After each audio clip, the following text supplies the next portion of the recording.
Okay. My apology for being late. Hey, no problem, Sam. Good evening, India. Good morning, America. This is Shan Shankaran, General Secretary, Indian Overseas Congress. Today we are here with a very important topic of the year. We are going to discuss about 2024 recap, the idea of democracy, and the way forward 2025 in the democracy context. Couple of major countries like United States of America, India went through election. There are a lot of other countries like Poland, Indonesia, Argentina, Mexico, Europe Union. So many others also went through elections. So globally, the democracy kind of statistics are changing, and whether people are towards right, left, new, center. So I let Sam Pitroda give a quick introduction, his perspective on where he is seeing. He has written a book on democracy recently, idea of democracy. In fact, I want to kind of invite Sam now. Go ahead, Sam. Thank you, Sean. Happy New Year to all our friends who join us. Happy New Year, Sam. I'm sorry about my voice. I've not been well for last day or two. So I'll speak a little slow, and you may have problem with my voice on and off. I hope you all had a good New Year. I hope at a personal level, you all also had an opportunity to review and reflect on what happened in 2024, and what you, in your personal capacity, want to do in 2025. I do this for myself for many years, and I normally prepare a document. It's more of a PowerPoint presentation. This year, like every other year, it is about 30-40 PowerPoint slides, which outline my roadmap to 2025. Not that I get to accomplish everything, but it gives me a sense of direction. So when I look at 2024, as Sean said, from 100,000 feet, looking down on the earth, I first think of 2024 as a year where 64 countries had elections.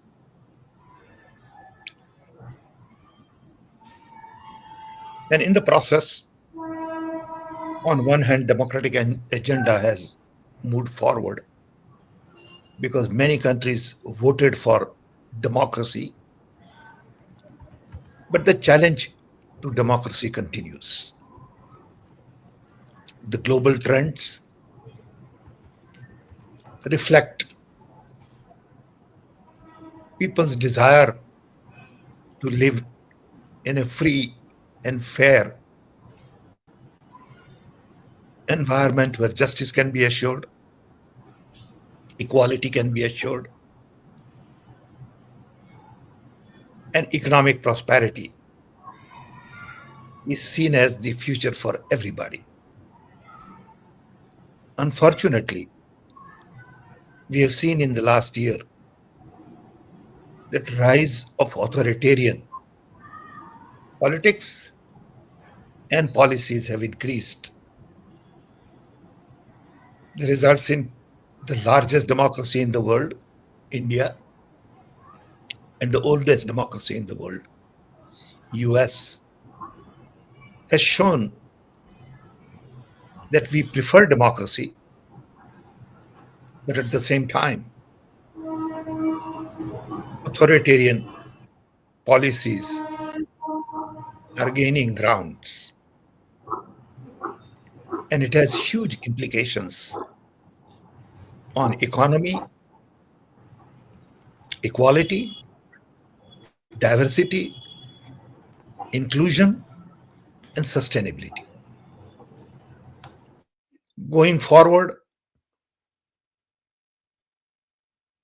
two real challenges we are all faced with relate to climate change and inclusion. Climate change, because we have seen in 2024 how environment can play havoc. Floods, cyclones, lots of snow,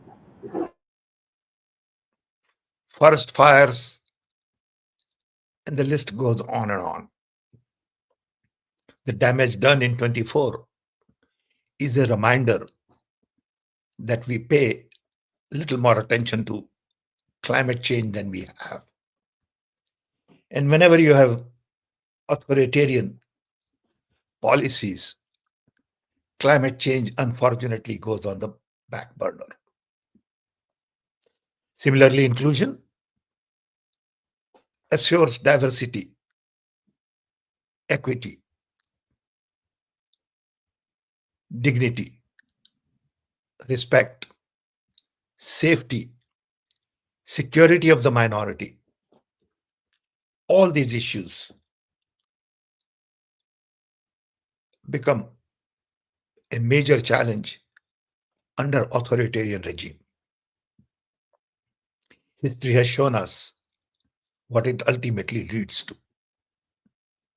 So these two are the real key issues for all of us going forward. That in turn gets translated into peace, prosperity, opportunities for all, ability to find work, build businesses, create safe and secure environment. And that is the ultimate goal of the democracy. And that's what we are all trying to accomplish at a personal level and also at a community and national level. If you don't feel secured in the neighborhood you live in, it's very difficult to talk about progress. So peace is a precondition for prosperity. And we have seen, based on what is going on in Gaza, Ukraine, Somalia, and plenty other places in the world, that peace is not on everybody's agenda. In the process, UN has become ineffective. Though all of these are at a very high level observations, but I feel that each of these observations are critical for all of us to plan our 2025. One of the key elements is technology. Technology is offering lots of hope in 2025. Whether we talk about potential of AI or health, science. The other day I read a series of articles on aging, how aging can be reversed. Though these are very early days, it might take another 10, 15, 20 years. But we are trying to unlock some new potential in health areas, challenges related to cancer, aging, wellness. However, technology has played a important role in 2024 elections everywhere. Digital platforms, social media, YouTubers, television channels are really making a huge difference in democracy. But there are two sides of technology, especially digital and social media technologies. On one side, there are lots of advantages. Connecting people, allowing you to form networks, connecting families, living globally on a daily basis, forming new interest groups, sharing knowledge, learning more about science and technology, politics, economy, everything. But at the same time, this technology has created huge challenges for democracy because bad elements misuse these technologies to manipulate elections, to propagate misinformation, attack people personally. I'm sure you have heard about my own computer being compromised. One of the reasons I couldn't join earlier today was that it was locked up and I had to reset it. So it took me 5 more minutes to go reset. My phone is compromised. And that affects my day-to-day life. So elections have been severely affected by bad elements who promote misinformation, malign people, capture booths, change voting patterns, manipulate data, lists. And as a result, technology is playing more and more important role in democracy in a way we had never thought of.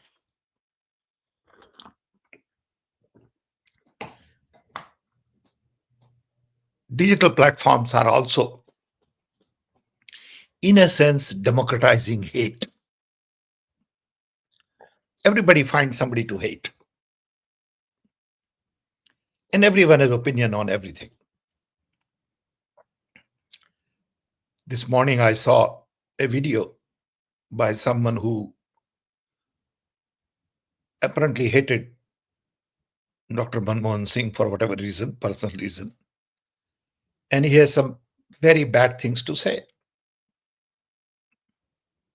Normally, his voice would not find space in public media because it is almost a hate speech. But once he puts it on social media, all kinds of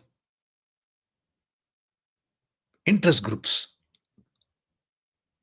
who want to exploit that would start promoting this video on a variety of platforms, and millions of people will see this. And it will seed some doubts in their mind. This aspect of social media, capturing somebody's digital life, maligning them with misinformation, manipulated data, misunderstanding of what it is and why it is hurting our democracy in a big way.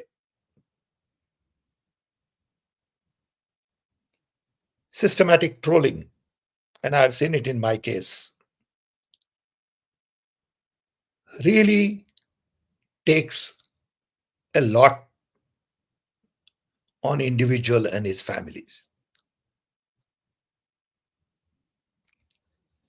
Trolling also creates an environment which finds a space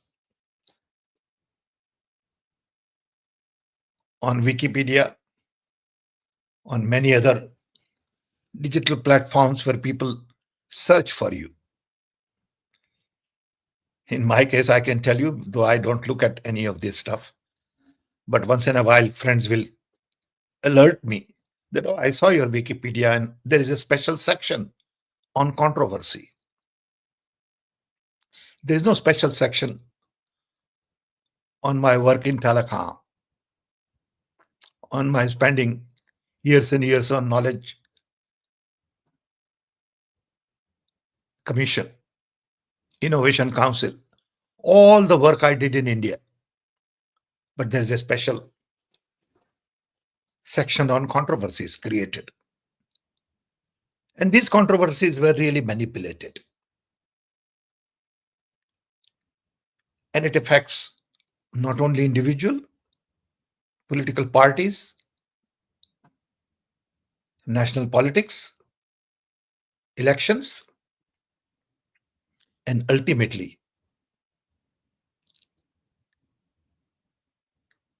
results in a growing conflict with authoritarian type of regime which backs these kinds of bad elements. Sometimes it results in violence. You look at what is going on in the US in terms of killing in public places. It comes out of hate, out of rage, and all of these things have affected 2024. So going forward in 2025, one big challenge everywhere is jobs, jobs, jobs. I'm told there are lots of jobs available in the US and other places for AI people. But those jobs don't really matter when you look at a bigger picture. We need jobs in agriculture, manufacturing, services. And these jobs have to be well-paying jobs. On one hand, you can't find jobs. On the other hand, you can't find people you need. I was in California recently and learned that if you want to find someone at home to take care of children, you may have to pay as much as $40 per hour. Now, can you believe that? That's the kind of prices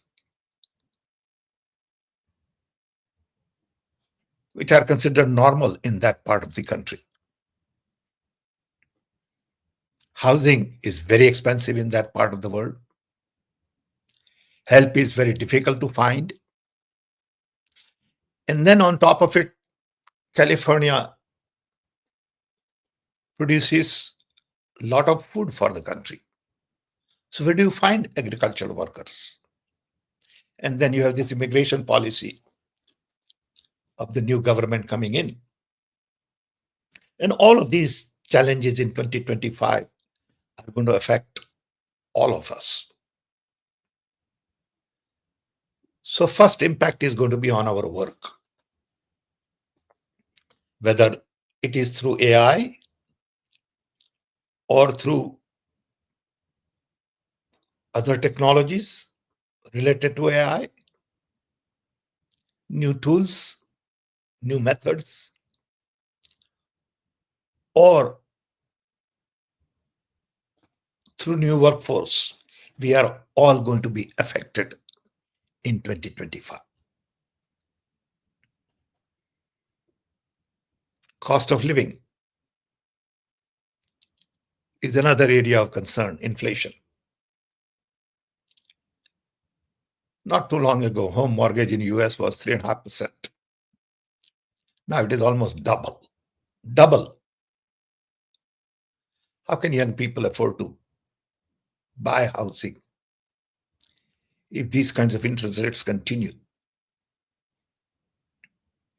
So 2025 is going to be a very difficult year from my perspective. Every year I begin with great hope that this year things are going to be different. This year everything is going to be sorted out. Unfortunately, I get disappointed several times. When 2024 started, I said, this is the year, because there are elections in 64 countries. Democracy will find a lot of support and the world would be better for all of us. It didn't turn out that way. So I'm being more cautious in 2025. Unless and until we create jobs, stop these wars, pay attention to climate actions, think of geopolitical shift that is taking place from US and Europe to China and India and other parts of the world. Pay attention to Africa, immigration or migration. These are the issues that will shape your future and my future. So don't underestimate the impact of these larger issues on our day-to-day living standard, economic activities, opportunities, safety, security, and prosperity. Look how travel has become so complicated. 25 years ago, I could go all the way to the gate without any security, maybe 30 years ago, to receive my relative or my friends. Today, it is impossible to really travel without multiple levels of security. And for someone like me, with pacemaker and all, I have to be very careful that they don't put me through some wrong machine.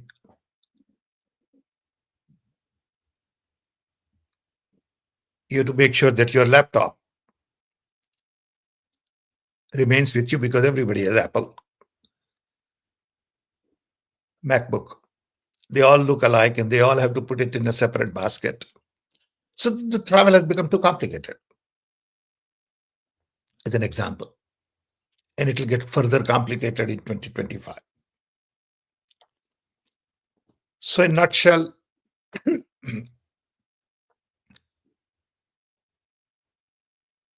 I want to share with you my larger concern for democracy.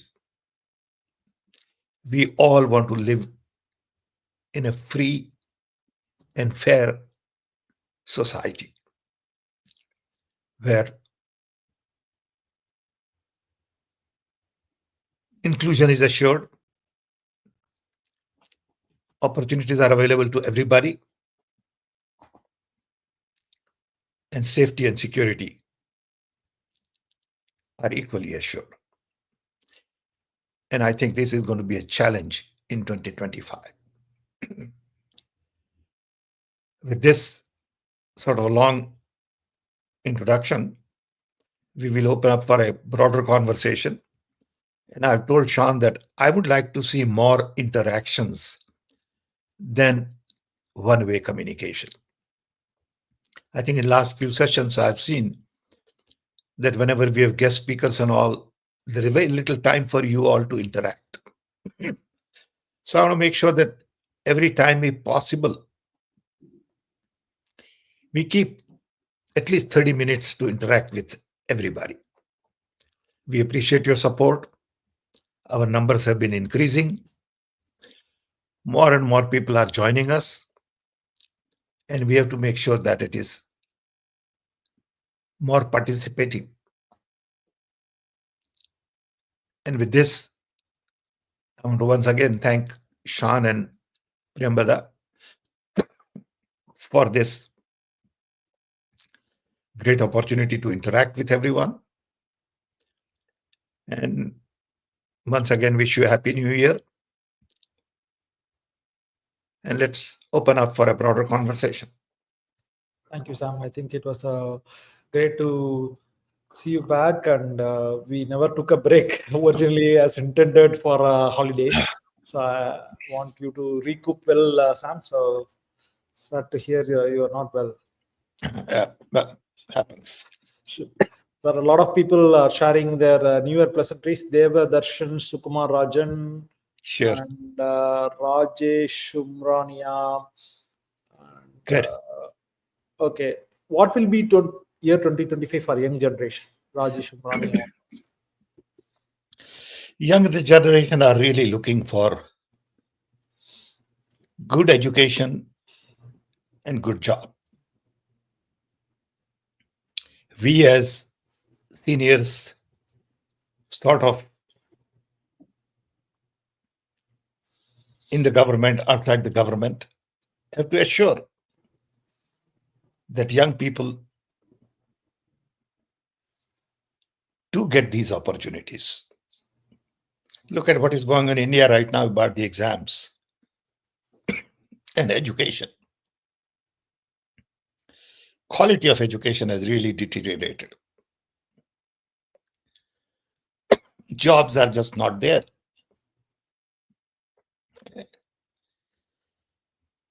And young people need to be really assured of these two things. Otherwise, they'll rebel, rightfully so. And not enough attention is being paid to the needs of the young. Sure. Isn't liberalism oak destroyed the uniqueness and richness of the countries it infected? Well, I don't think liberalism has destroyed the richness. It depends on where you draw the line.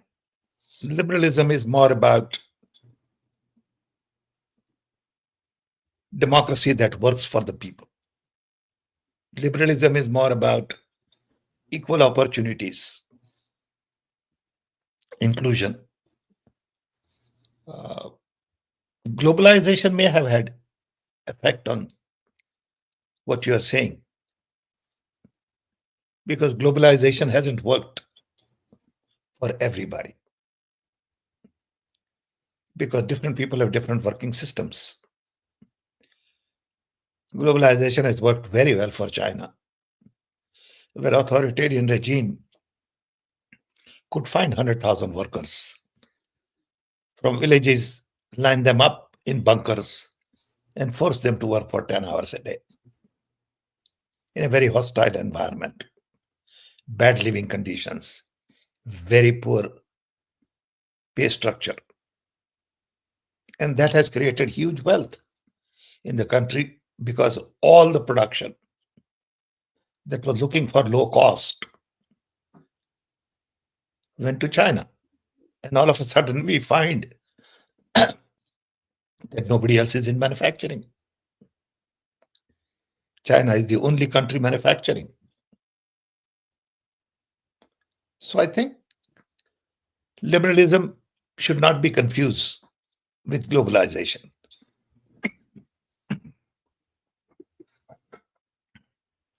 Dev Pradap from YouTube want us to say Jai Shri Ram, Jai Shri Ram. Okay, Tamil Selvan from LinkedIn is saying, Mr. Sam, please ignore about negative comments. Those who talk about wrongdoings, they deserve the same. Keep moving forward. I appreciate and I agree with you. But at the end of the day, we are also normal human beings. We get affected because our families get affected. Okay. I just this morning got a long email from a very close friend of mine in Africa who is a well known leader, and he was being attacked personally. And guess what?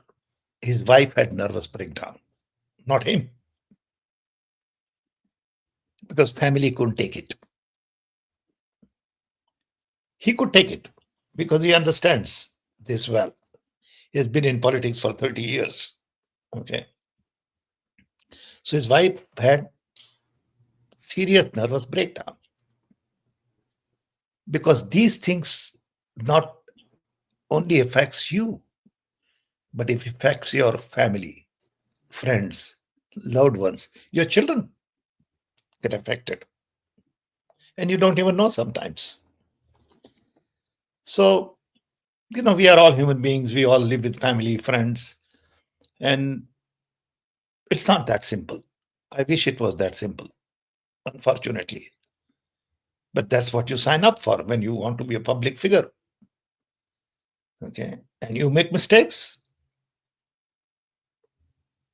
in your way because we are all normal people.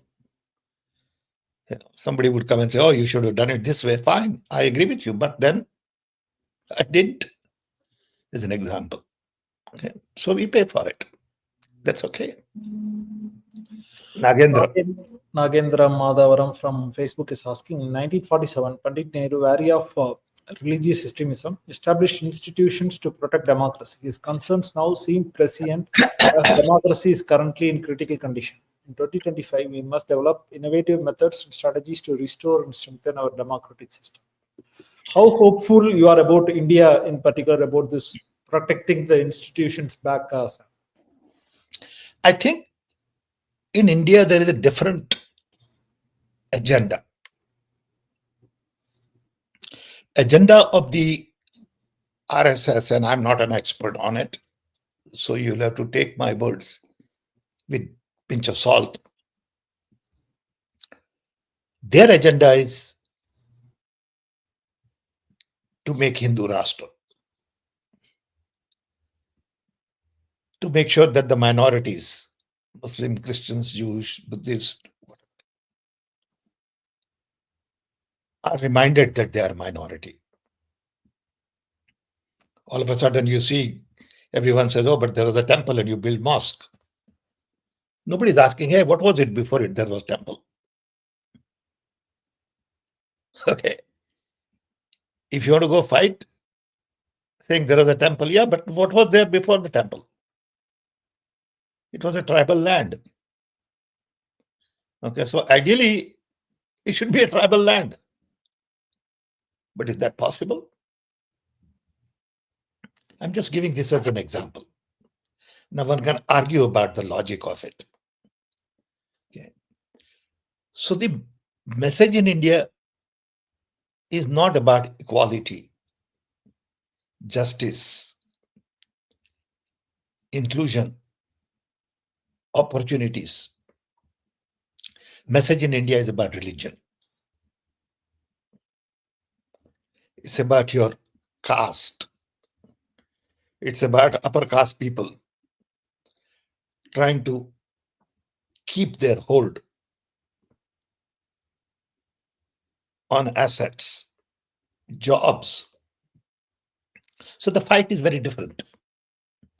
And some of these fights take 50 years, 100 years. These things don't get solved in 5 or 2 years. You see our independence movement, how long it took?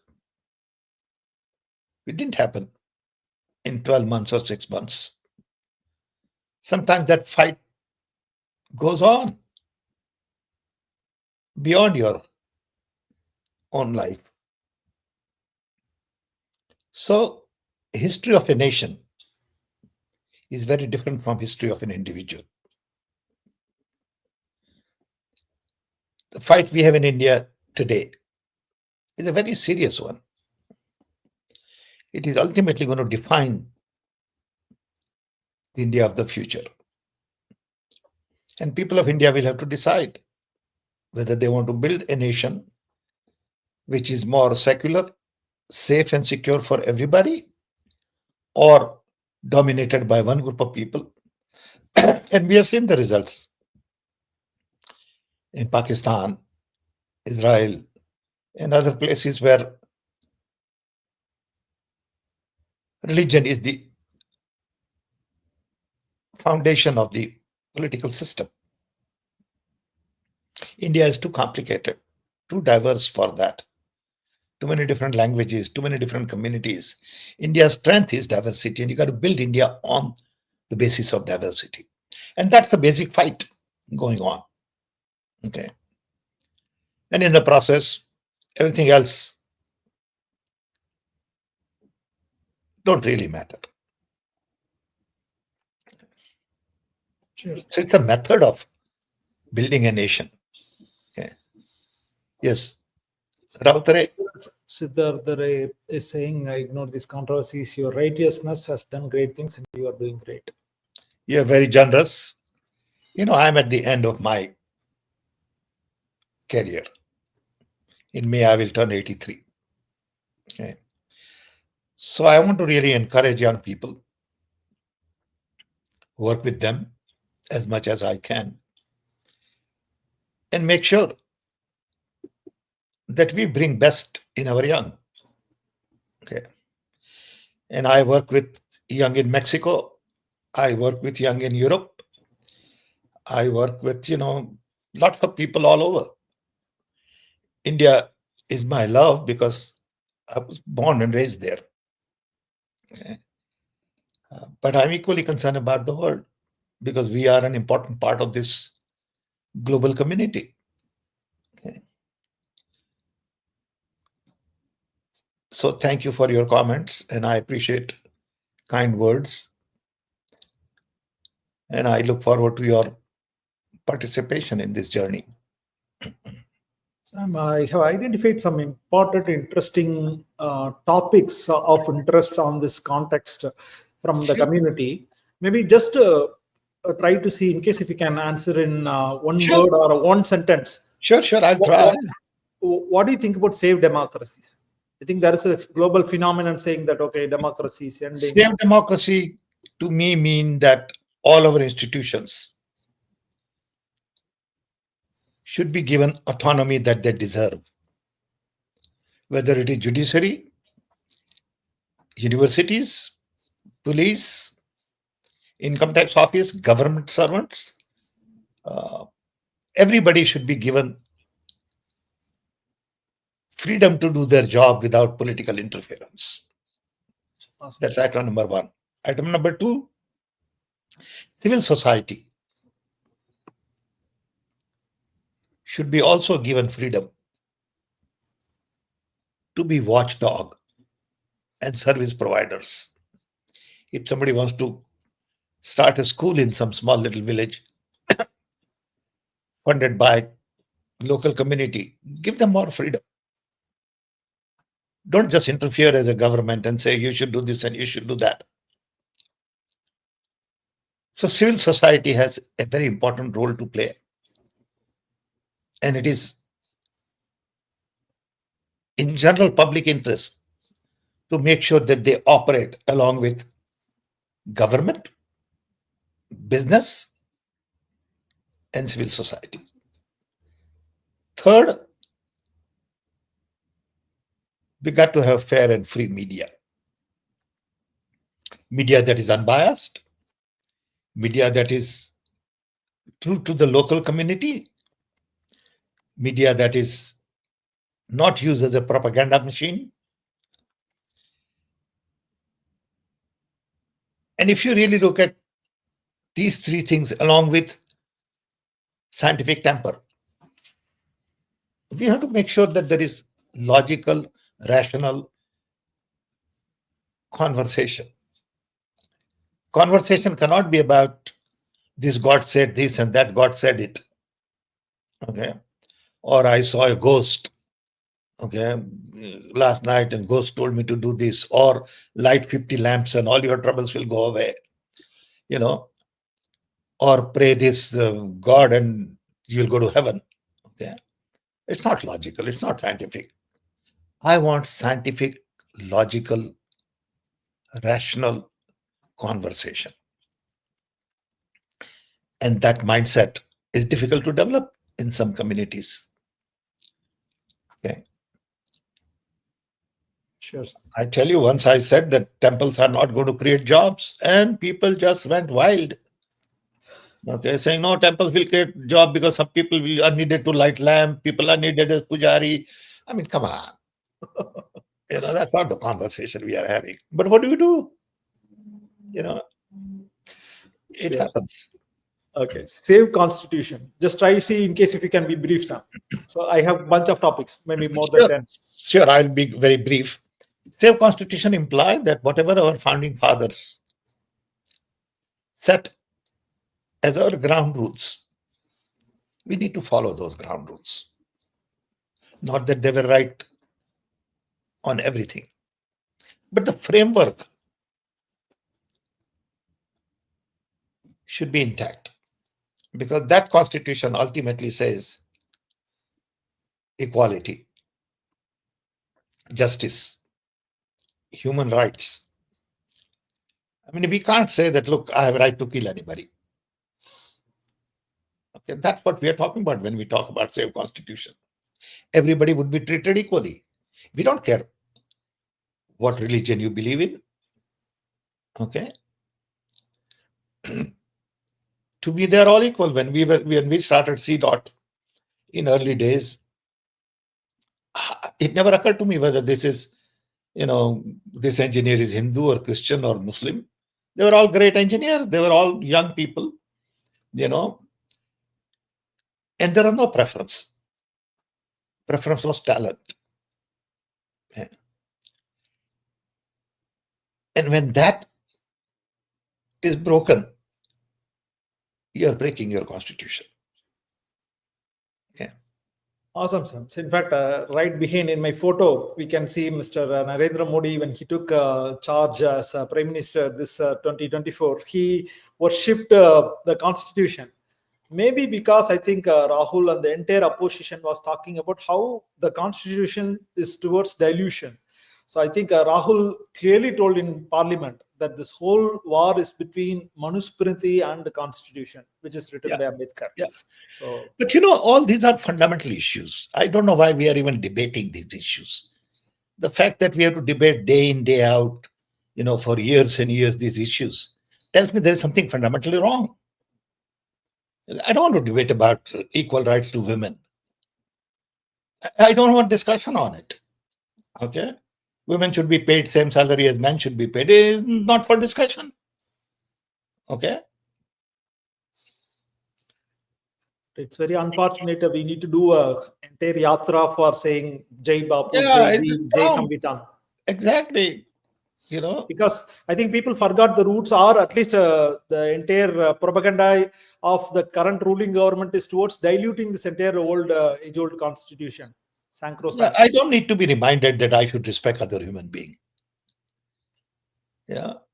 I mean, if you have to remind somebody there's something wrong. Okay. Sure. Okay. What do you think about ban EVM, bring back ballot? I think that movement is taking some shape. It is not about banning EVM. It is about really cleaning up the election process. You have to start from the data, voter list. How do you make voter list? Who has access to voter list? How do you verify voter list? Because ultimate objective is to create a process where citizen has trust in the fact that What I'm casting is what you are counting. Everyone world over believes that paper ballot is the best approach. They may have some problems in paper ballot also, but it's the magnitude of the problem. Whenever there is machine, you can multiply your manipulation. Okay? And we believe a lot of manipulation goes on today. I think our friend Priyamada's state, Maharashtra, is going to set the role forward in this. Looks like almost the entire candidates are filing election petitions. Mahmood Pracha, our friend advocate, is facilitating many of those. So I think certainly this is going to put Election Commission to a task. They're having accountability to respond to this, all of these election petitions, with respect to all of these constituencies where there is a suspected alleged rigging of EVMs. So let us hope for what's going to happen next. Yeah. So, Sam, you keep saying always humanity first, profit next. No, what I'm saying is we have gone too far on profit and power. People are only interested in power and profit. Okay. I mean, I remember when I was chairman of Telecom Commission, people come to you all the time and looking for some influence to get your telephone connection and this and that.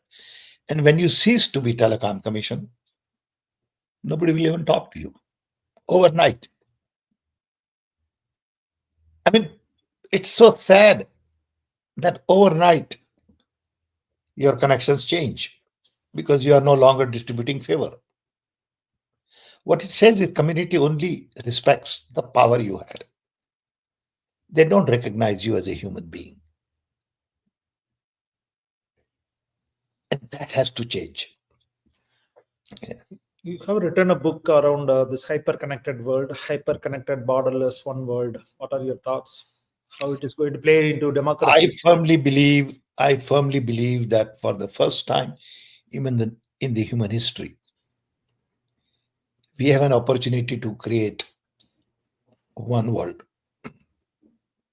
because we are all connected. Digital citizen is a borderless citizen. Where do you live don't matter. You could be living in Chicago, working in India, getting salary from Brazil and doing a project funded by Chinese. What does it mean? So I think ultimately the idea of border, which is basically a new idea, it's only a few 100-year old idea, don't make sense. I mean, look at how America was built. A bunch of people from Europe came with guns and tools and started killing people locally and said, "This is my land and not your land. You move out, you move out." Okay? And poor local people who were simple, traditional, peace-loving,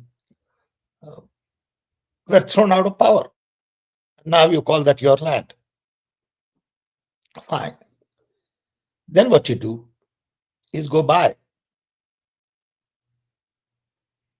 Alaska, go buy Texas, and then ultimately capture from Mexico, California, and you build a new nation.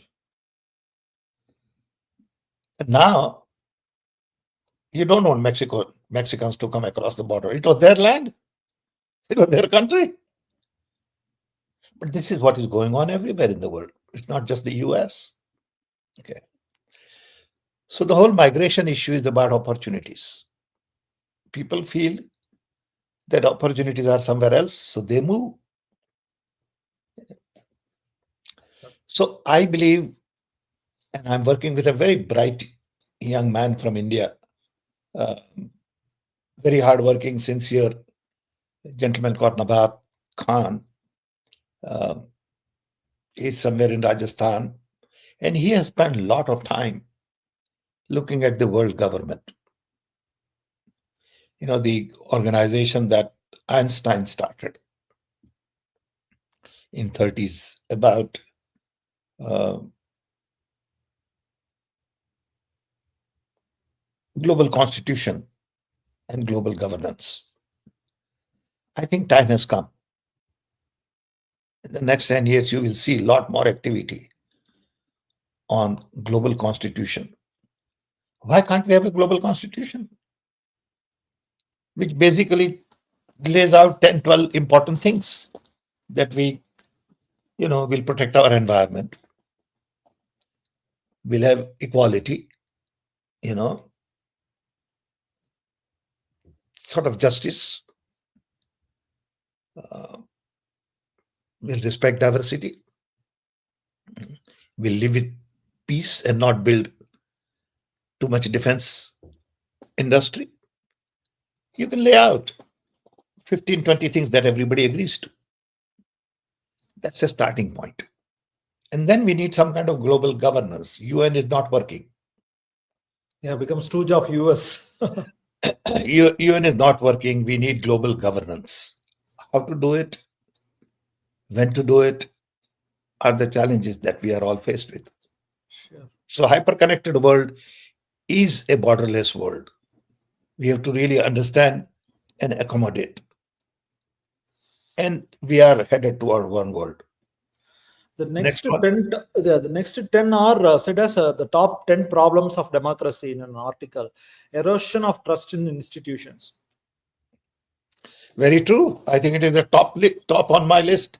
Erosion of trust. Political polarization.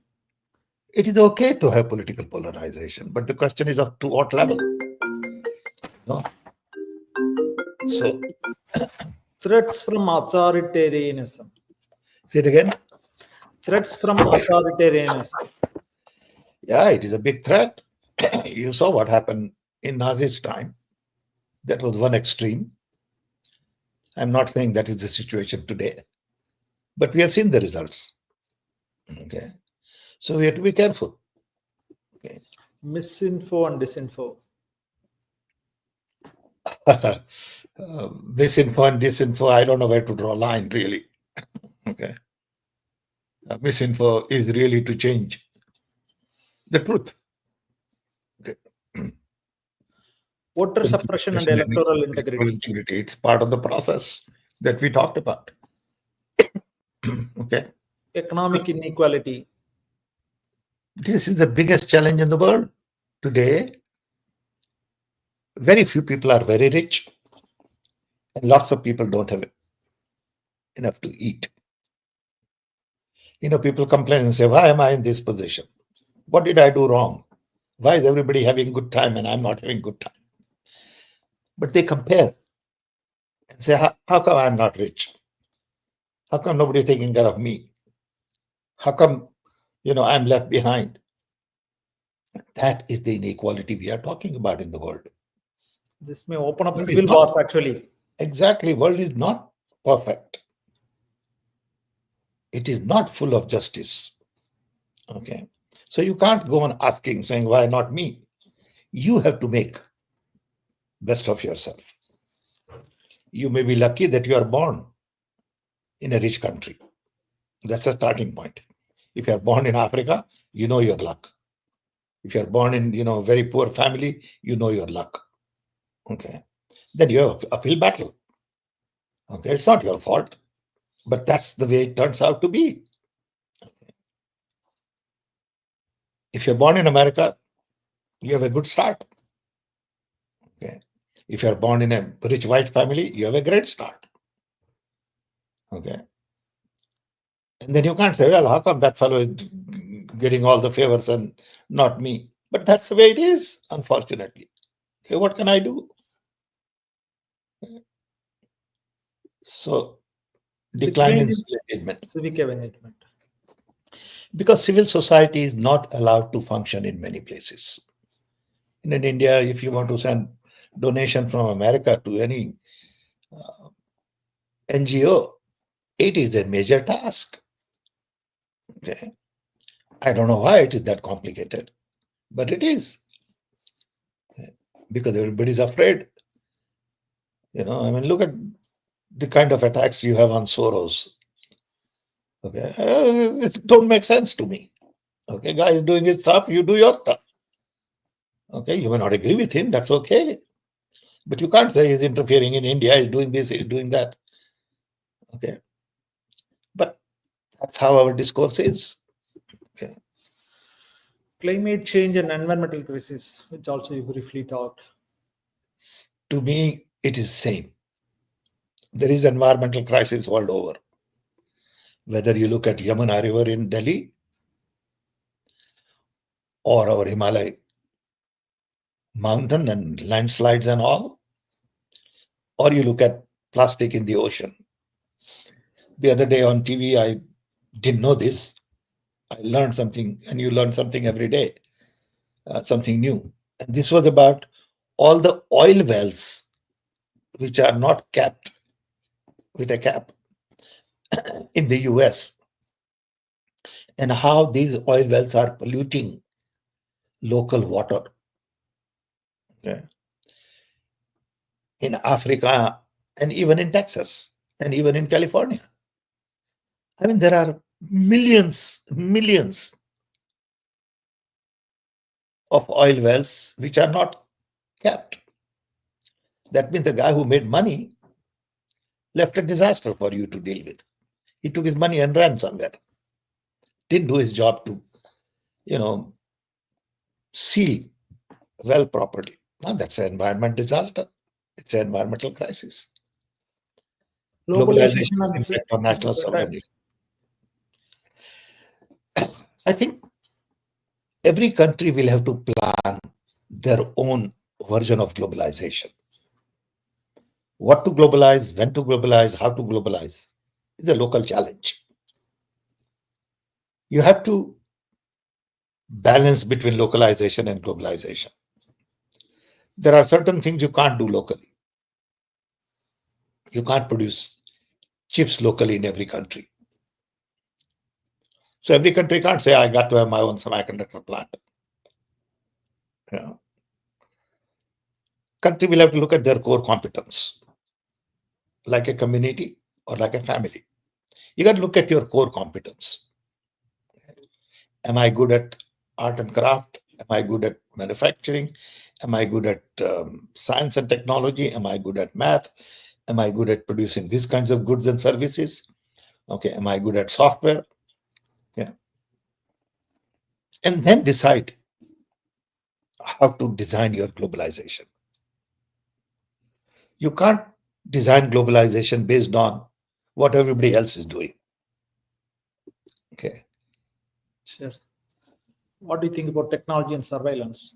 Well, I'm convinced that technology has really taken our privacy completely out.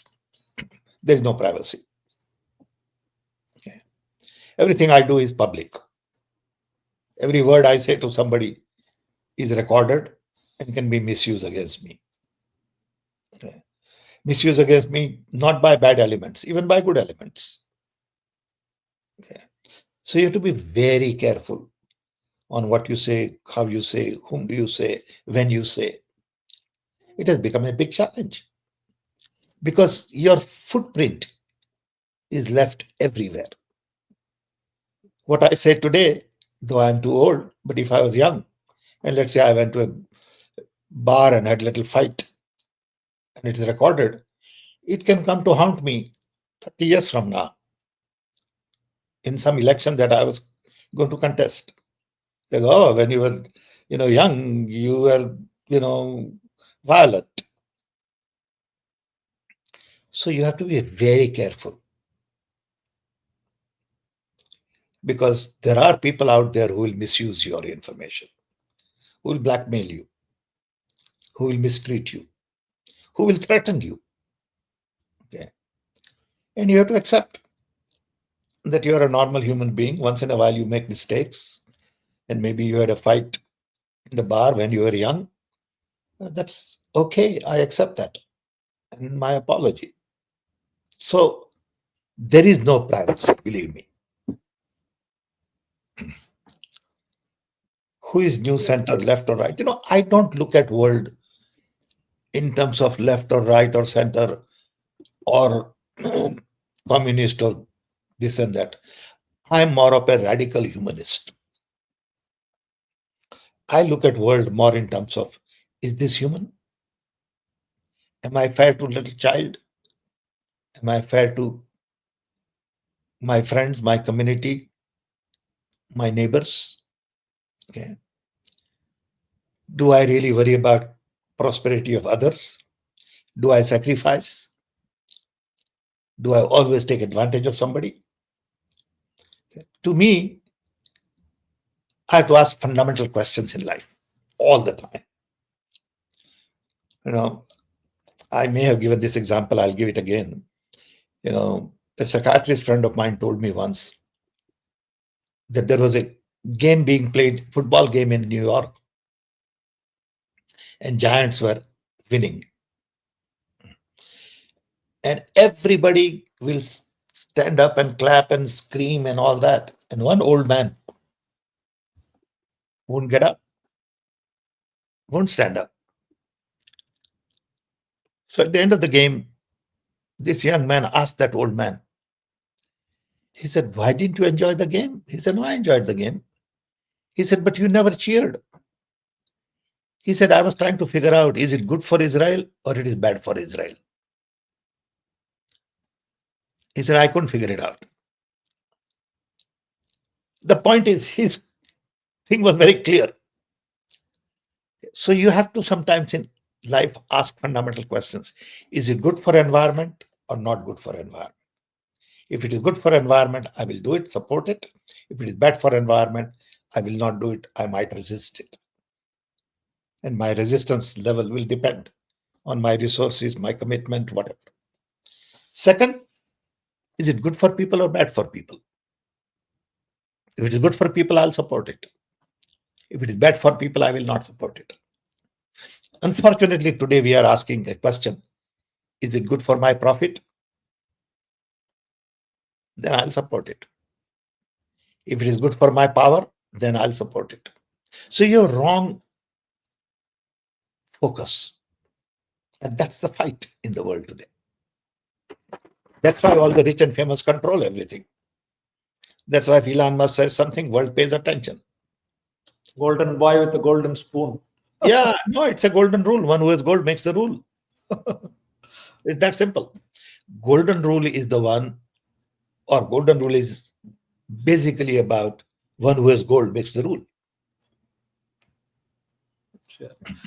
Thank you, Sam. Priyamata, welcome back. I hope your trip into India was good. So why don't you ask if you have any questions or anything Or from the tell us community? about your trip.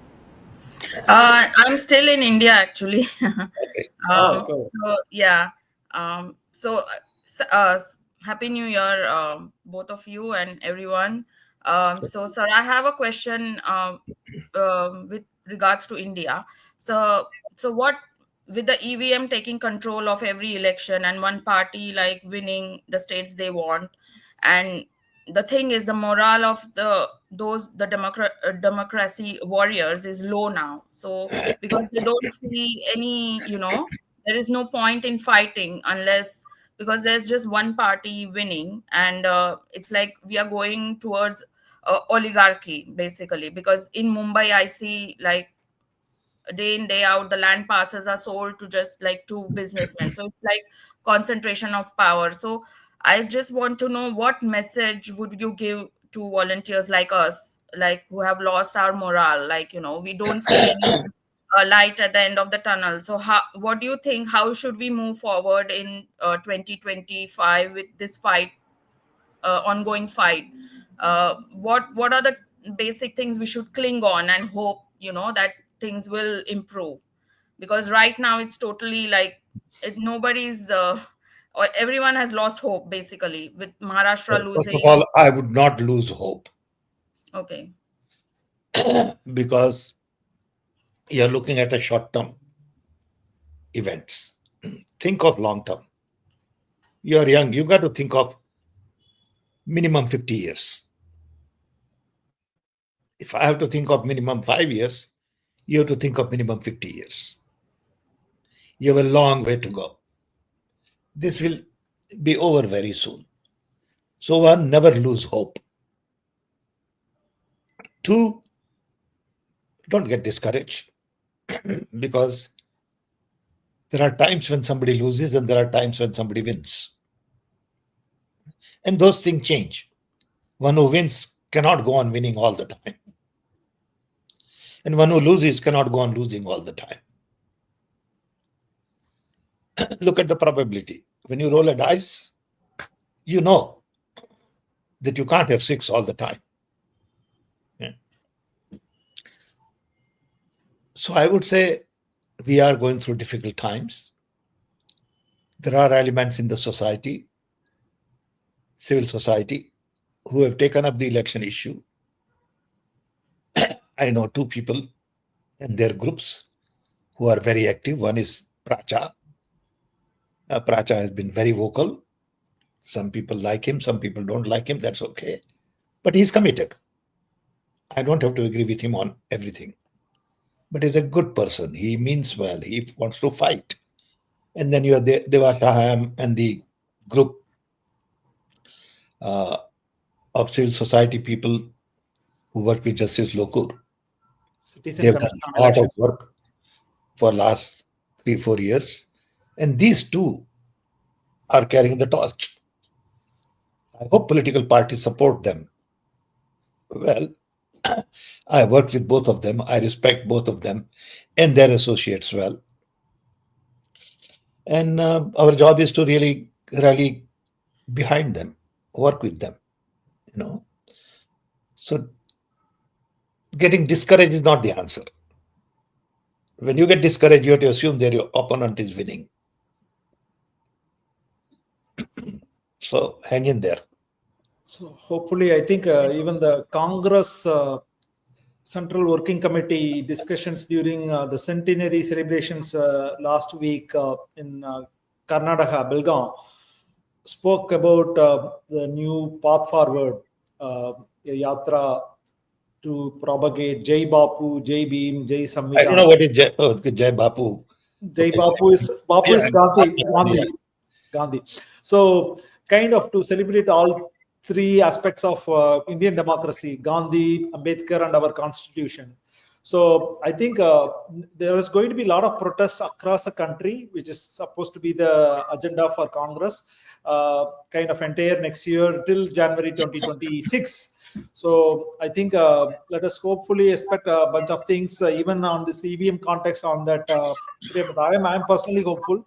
So I think Yeah, no, the problem is that we are just selling our land and our forest, like Yep. like these 2 businessmen. Like you see in Chhattisgarh, there is, I don't know how the government even allows this. Like lakhs of trees have been felled just for the coal mine, for a businessman. So why are we not realizing the importance that this is a national loss? Like these are our national assets.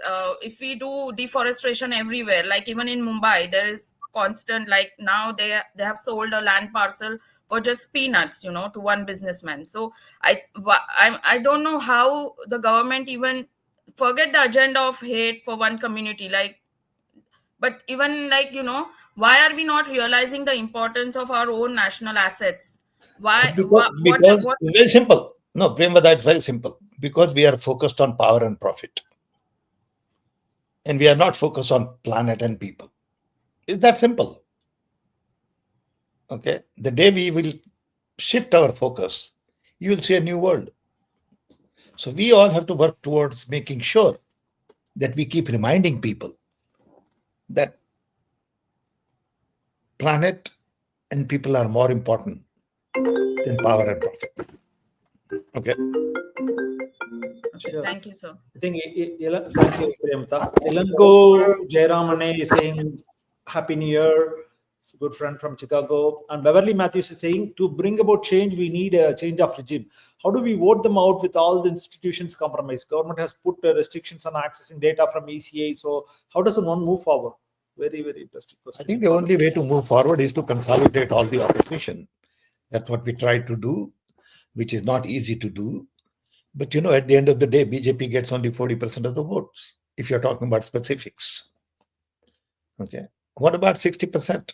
If all 60% come together and say, look, enough is enough, we are not going to tolerate this, BJP cannot get one seat. One seat. Remember, there was time when BJP had 2 seats. Okay. So it all depends on people of India. Hopefully, in the next coming weeks, we will talk about some of these things about Ambedkar and also Constitution again, Sam. Looking forward, Sam. Sure. Have a great day. We have Thanks lots a of lot. things to talk about, but I want to make sure that our young people who join us are getting something out of it. I benefit, I can tell you that. I enjoy interacting with you. I learned, you may not realize that. I learned more about how you think, what is important to you. And this is a great group. It's a wonderful group. People come join every week, dedicated people. And, I want to strengthen this, and I want to request each one of you to tell 5 of your friends to join us. Tell them one day about what this group is and how they can benefit, or even start your own group. Okay. Ideally, I would like to see these kinds of conversations at every district level regularly. To me, this is the temple we go to. Okay. This is all puja. Just meeting with you, talking to you, understanding together and learning things. Okay. Thank you, everybody.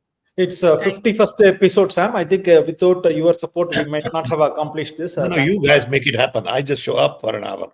But Sean, you and Premvada make it happen. So thank you. And we are not perfect. Yep. We made mistakes. We had some controversies. That's okay. That's perfectly all right. We don't have to agree on everything. But I respect what you guys do, and I thank you for all your effort, and keep doing it. Okay.